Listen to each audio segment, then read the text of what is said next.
Hi, everyone. Welcome to She Thinks, where today we are talking about the growing threat to women's sports. I'm your host, Jennifer Braceras from the Independent Women's Law Center, and I am joined today by John Lohn, the editor-in-chief of Swimming World. Hi, John. Hi, Jennifer. Thanks for having me. Thank you for doing this. So you made news recently with a piece that criticized the NCAA's policy of allowing transgender athletes to compete on women's teams. You wrote in your piece, you wrote the piece in response to the controversy surrounding transgender swimmer Leah Thomas, who swims for the University of Pennsylvania. Can you just tell our listeners briefly a little bit about Leah Thomas and the surrounding controversy? Okay. So Leah is a member of the women's team at Penn. She formerly competed for 3 years as a member of the men's team. A little more than a year ago, she began her transition and has followed the NCAA's policy for hormone therapy suppression to meet in line to make her eligible to compete as a member of the women's team. In the early stages of this year, specifically early December at the Zippy Invitational, she raced in the 200, 500, and 1650 freestyles and put up just phenomenal times, times that suggest that she will scare American records come the NCAA championships. The issue is because she went through male puberty, mitigating her advantage, her male puberty advantage, has clearly not happened. And there is there's an uneven playing field now between Leah Thomas and the biological women against whom she's competing. Yeah, it's interesting. You wrote in your piece, you sort of analogized it to somebody taking steroids or performance-enhancing drugs. And could you just explain a little bit what you mean by that when you say, yeah? Yeah, and it's important that I preface this by saying I'm not accusing Leah of doing anything illicit in terms of taking a performance-enhancing substance, but with her background and the fact that she went through male puberty, her testosterone levels are akin to, let's say, what the East Germans did between the early 1970s, the late 1980s. They took what was called oral turinabol, which was an anabolic steroid, and it boosted testosterone levels, and they won everything, at European championships, the world championships, the Olympic Games. And, American athletes, Shirley Babashoff has won, Nancy Hogshead, who has been a very vocal supporter of women's rights and in sports. And they all face these East German athletes. And basically you were stepping up on the block knowing that I'm not just racing an athlete, I'm racing an athlete plus a booster. And that's where we are today also in this Leah Thomas situation. Now, Leah is not doing anything. Leah's following the NCAA protocols right now. Right. The problem is the NCAA protocols are way off target. They haven't been updated. These were based on science 10 years ago, maybe almost 11 years ago. So let's talk about that a second, because I've done quite a bit of research on this. And what's fascinating is that different athletic associations have different rules. So, for example, at the Olympic level, until recently, the rule was that it was 4 years. It was 4 years. At the NCAA level, it's 1 year of testosterone suppression. And in at least 19 state athletic associations, the rule is just how you identify. No medical transition necessary to compete on a women's team. And so the rules are sort of all over the map. The Olympic Committee has moved recently. Frankly, I think they're just washing their hands of it because they don't want to deal with it. So what they've said is that it's up to the governing bodies of each sport. So now you could find yourself in a situation where the swimming board of governors, or whatever the association is, says, well, you have to suppress testosterone for 4 years, and the running group says, Right. well, no, just 1 year. And the wrestling group says, well, you don't have to suppress at all. Anybody could wrestle as a woman. And they've just completely washed their hands of it. So why is it? I mean, all of these people, all of these organizations claim they're operating on the basis of science, and yet they all have different rules. Right. And you've nailed it right on the head there. I mean, they've all punted. They've all punted on this subject to get it away from them. And so there is no uniform decision. They do not want to, in my opinion, have to get into a conversation that is going to be difficult. Right. Well, the IOC oversees the Olympic Games. Guess what? Difficult decisions are part of the job. Get in there, because what's happening now is that the biological women are basically being ignored, insulted. Yesterday, for instance, and I'm sorry to jump around a little, but yesterday, for instance, the Ivy League and Penn released a statement that said there was full support for Leah Thomas competing. And the Ivy League statement, to be honest, I thought was very offensive, because it said if you did not support her, you were basically being discriminatory and transphobic. And yeah, that I have it right here. Can you read that? And then maybe I'll finish up. Can you read that statement? Because I want to finish up one thing about that statement, if you don't mind. Let me see if I can find it. It essentially said, I mean, it's just what you were saying, that we 100% support Leah Thomas. Leah has followed the protocols of the NCAA. The Ivy League also endorses those protocols, and we stand against transphobia, thus implying that if you don't agree, correct, you are a transphobe. I mean, that was essentially the gist of it. And that is what I had the most difficult time with yesterday. And look, the last month I've dealt with a lot of accusations of being transphobic based on my stance. The fact of the matter is, the transgender issue here is separate from the fairness issue. And just because you disagree that Leah Thomas should not compete against biological females does not make you transphobic. It just doesn't go. I advocated to find her. Let's find a way to get her an opportunity to race and compete, but not against biological women. Well, let me challenge you even on that, because here's where I think people are misunderstanding the argument. Advocates of Leah Thomas and advocates of male-bodied athletes competing in women's sports keep saying that it's about inclusion. That's what the NCAA says. That's what the Ivy League says. Except elite sports aren't inclusive to anyone. They're exclusive by definition. Not everybody makes the team. Not everybody gets a medal. Not everybody gets a scholarship. It's not inclusive. This is not third grade soccer, where it's for health and fitness and social, competition. That is not what this is about. That is not what the Olympics are about. That is not what Division I sports are about. And so I think that at some point we just have to accept that not everybody gets to swim on the women's team at a Division I school. And guess what? I don't get to swim on it either. I'm in my 50s.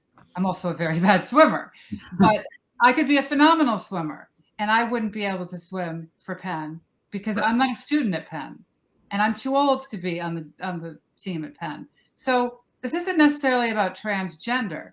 This is about,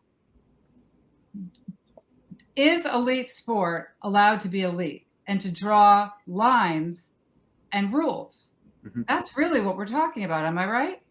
Well, and I also think that if you look at the statements that came yesterday from Penn and the Ivy League, I have 3 little girls who I want to have an opportunity to compete, but they almost abandoned the members of the women's team then, and the members who have earned those scholarships, who have earned their way into elite sport. Because let's face it, Division I is elite sport. And so to take a single individual side yesterday, I think is backhanding the individuals who are on the team and have earned their place. UPenn is part of the Ivy League, and they don't offer athletic scholarships. I actually have 2 daughters. Financial aid packages. Yeah, so I have 2 daughters that have played Division I field hockey in the Ivy League. And what people don't realize is there's two different things that are happening. One is that if you allow a biological male athlete to compete as a woman, they're breaking records and potentially winning events and therefore denying those wins to women. But on a team sport like field hockey, it's not, as opposed to running or tennis or skiing or swimming, on a team sport with limited rosters, you're denying a space, you're denying a slot in the academic class to a woman. And Title IX was passed to equalize athletic opportunities and educational opportunities generally for women. But what's happening is if men are taking up, biological males are taking spots on these teams, that means you have fewer biological females getting those spots, hitting the field at all. Forget about winning. And Jennifer, can I give the swimming equivalent to that? Please do. Swimming is an individual sport in terms of one person into the pool swimming a 200 freestyle. There's two areas where the Leah Thomas situation causes an issue from team space. At the Ivy League Championships next month, they'll be in February, there's a roster cap of 18 that Penn can bring to the championships. So therefore, 17 spots really now are available. You look at swimming also. And how many athletes are swim for them that won't be taken to championships? I believe their roster number is about 40 right now. Okay. The other issue is in Division I swimming, there are 5 relays. So 5 relays of 4 women. Leah Thomas will be on all 5 relays. That means there are 5 relay spots that have been eliminated for other Penn athletes to chase. Right. Now, I wonder what kind of pushback you've received since publishing your piece, because you alluded to that a little earlier in the conversation, that there had been accusations of transphobia or what have you. But what have you heard from the swimming community, from the sports world generally, and from parents and students? Have you gotten emails? Have people reached out to you? Now, largely, the response has been people supportive of the stance, saying of your stance, of my stance, saying I agree, or thank you for advocating for women's sports. It's that I would say 95% has probably been that way. The loudness that comes from the 5%, and then throw out the transphobic term, calling me a bigot. That's the stuff where you can't have a dialogue to say, well, let's separate this. Let's break this down and parse this out and see where this issue is. I know who I am, and I support transgender LGBTQ rights 100%. I'm looking at this from a fairness, from a women's sports perspective. Mm-hmm. Yeah, I mean, I think what's interesting about this is the progressives are asking for inclusion, but really, I think we need to start talking about this in terms of the language of accommodation, because, as we said, in elite sport, you can't include everybody, but perhaps you can find ways to accommodate people. Correct.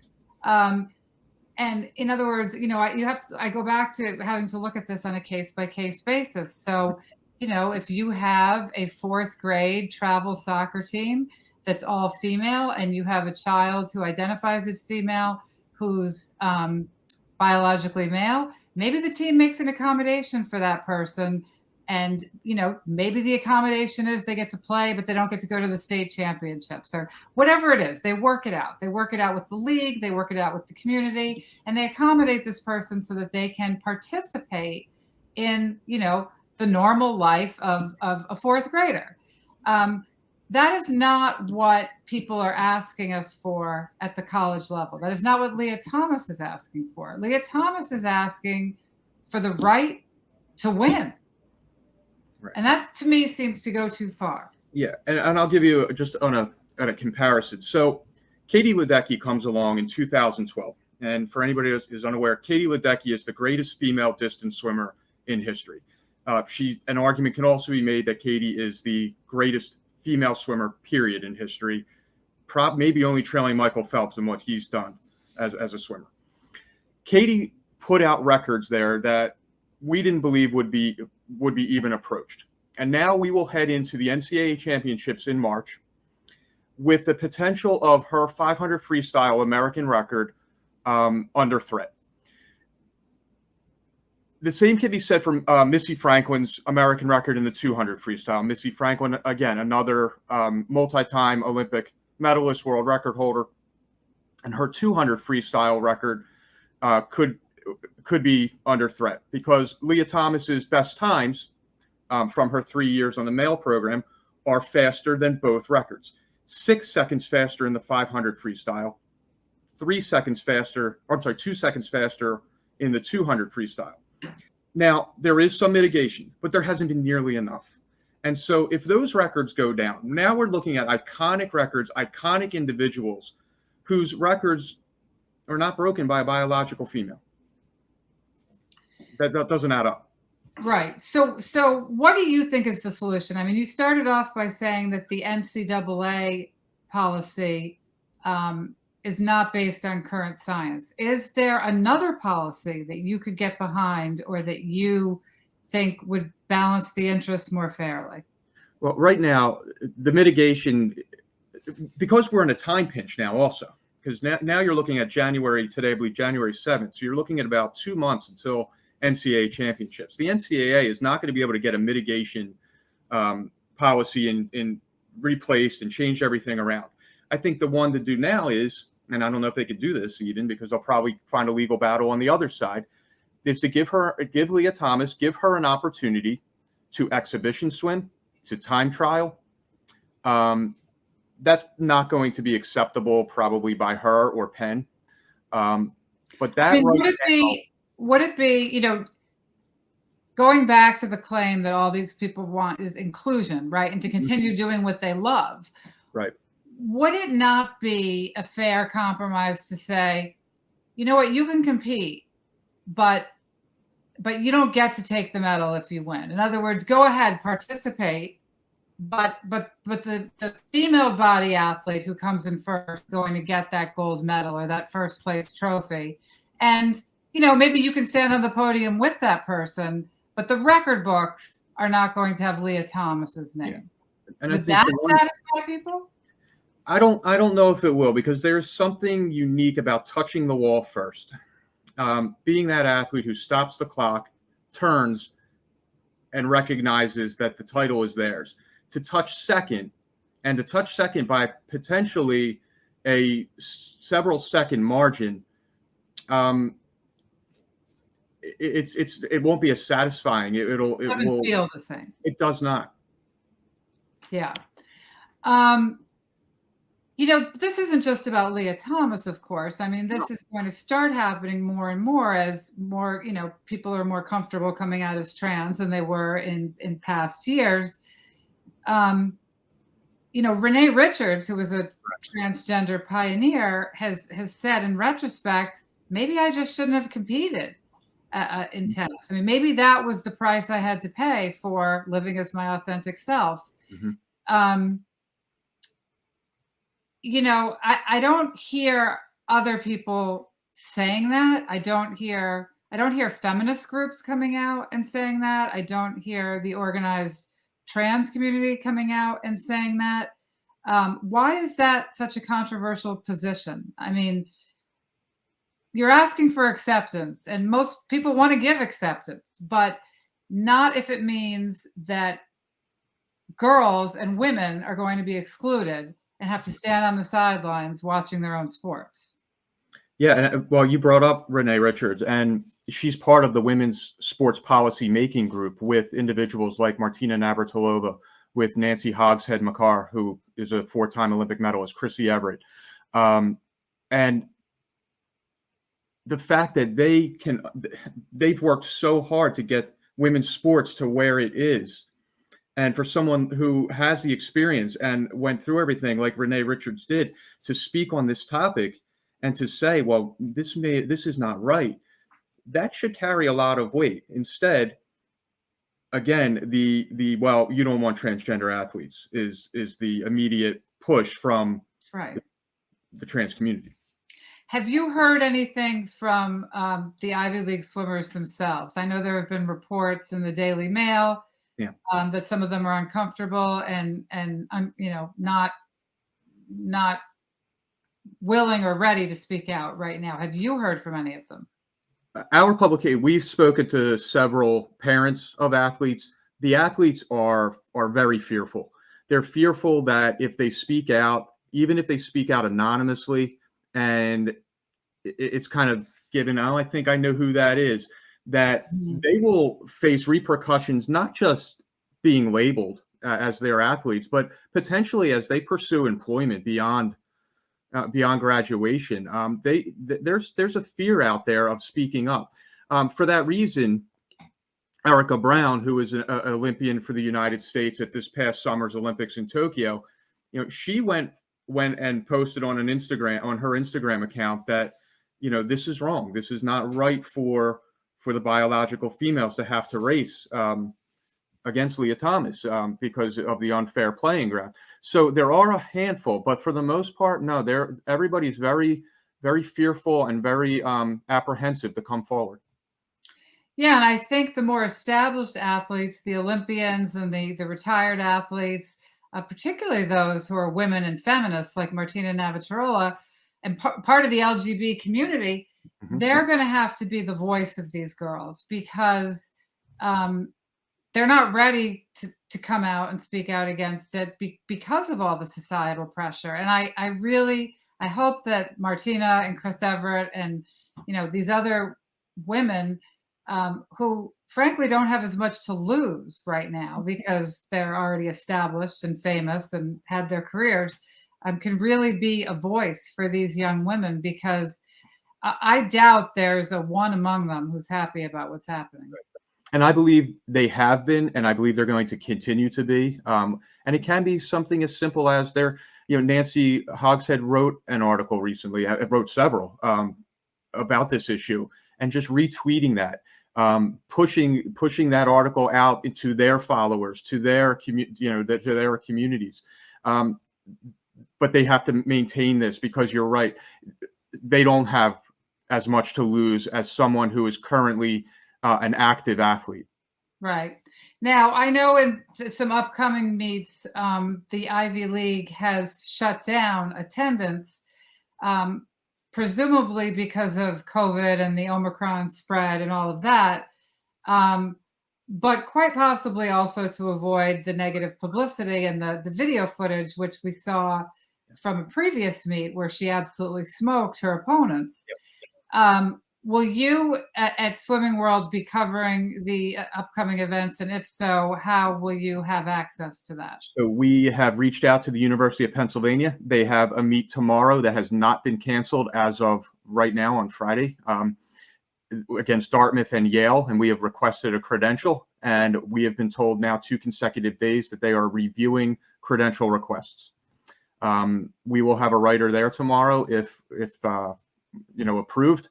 But we will roll and adjust as is necessary. But we will continue to cover the story without a doubt. Great, thank you. We look forward to following your coverage and to seeing how all of this unfolds. Thank you so much for taking the time to talk to us about this.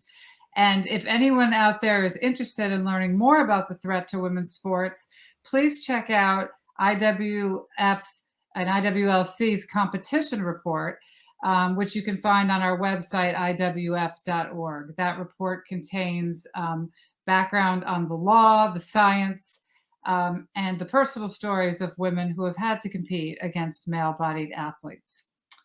From all of us at Independent Women's Forum, you're in control. I think, you think, she thinks.